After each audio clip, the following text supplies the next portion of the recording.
Flying high after their success in the World Cup, the West Indies flew to Australia for the eagerly awaited 1975-76 Test Series.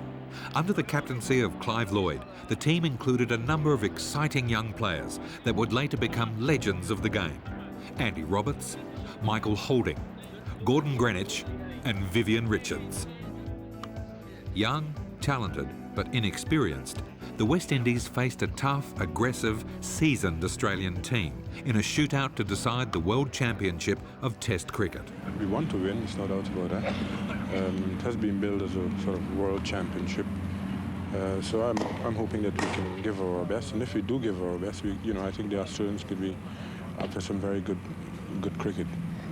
Shot one, take four.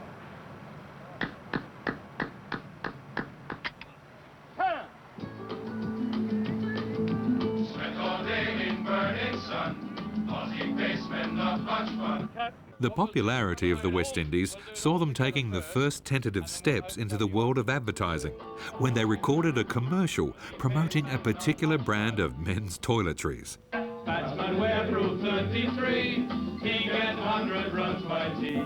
So it was the pretty shirt, the flowery shirt and all that stuff with the afro. It was like Sly and the Family Stone sort of stuff. It was that period where you felt just a cool dude because there was the soul music and all that sort of stuff. And then you had, I think, people who were just coming out of that period of the flower power times. Yeah, it was a serious combination, and the cricket, I think, matched. Batsman through 33, he get 100 runs by tea. New ball bowler swinging late. No, his hair is looking great. Batsman used to 33. Batsman LBW. Once the Test matches got underway, the West Indies batsmen soon found out, just as the song said, the Aussie pacemen were not much fun. I can remember one occasion where we had Lawrence Rowe, who I've always felt was one of the coolest individuals that you could find whilst batting at the crease. And he used to whistle little things like the games that people play and things like that. And I'm at the other end, and I'm looking at my hero, and I could see Tom was rushing in, and Tom was letting everything fly. So I walked up to the wicket and I said, which was commonly known then, Yaga, why are you not whistling like the games that people play anymore? He said, no, you cannot do that when you're facing this guy, Jeff Thompson, because you can hardly see where the ball is coming from, sometimes between his legs. And he said, whenever it rips, there's not enough time, he says, for you to whistle anything. And caught brilliantly. Marsh. Rod Marsh taking a wonderful catch. Jeff Thompson, to me, was the biggest difference in that series. He was a physical threat to the team, to the batsmen. He bowled at fearsome pace and was really extremely hostile. Of course, he had Dennis Lilly at the other end, an outstanding fast bowler, where Thompson was absolutely sheer pace, bunks, hostility. This guy was dangerous. I thought that, and he was much stronger than we expected. I'd say probably he didn't realize his strength and his stamina. He would remove batters when you think they were settled. He'd get, and he made that breakthrough. He made the breakthrough, and then Dennis Lilly would come and do the rest, clean it up. It's always a picture in my mind, that 75-76 series. I can still see those wickets, and I can still see Tomo spreading eagle and just letting fly.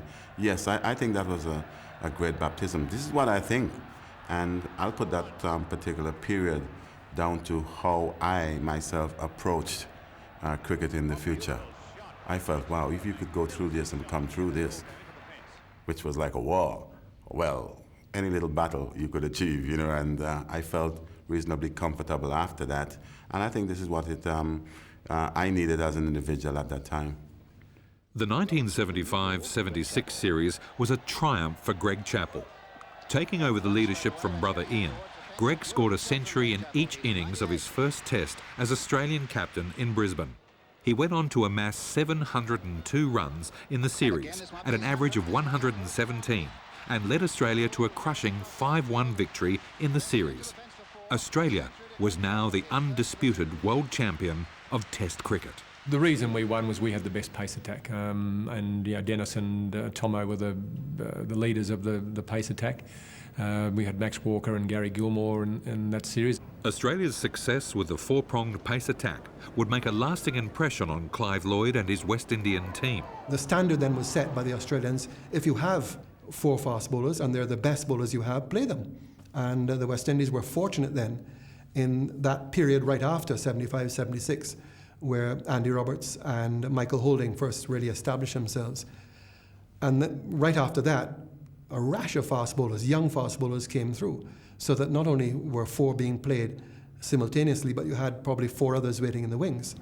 With a batting lineup loaded with talent and a fearsome pace attack, the West Indies would come to dominate world cricket for the next 20 years. Bowled in.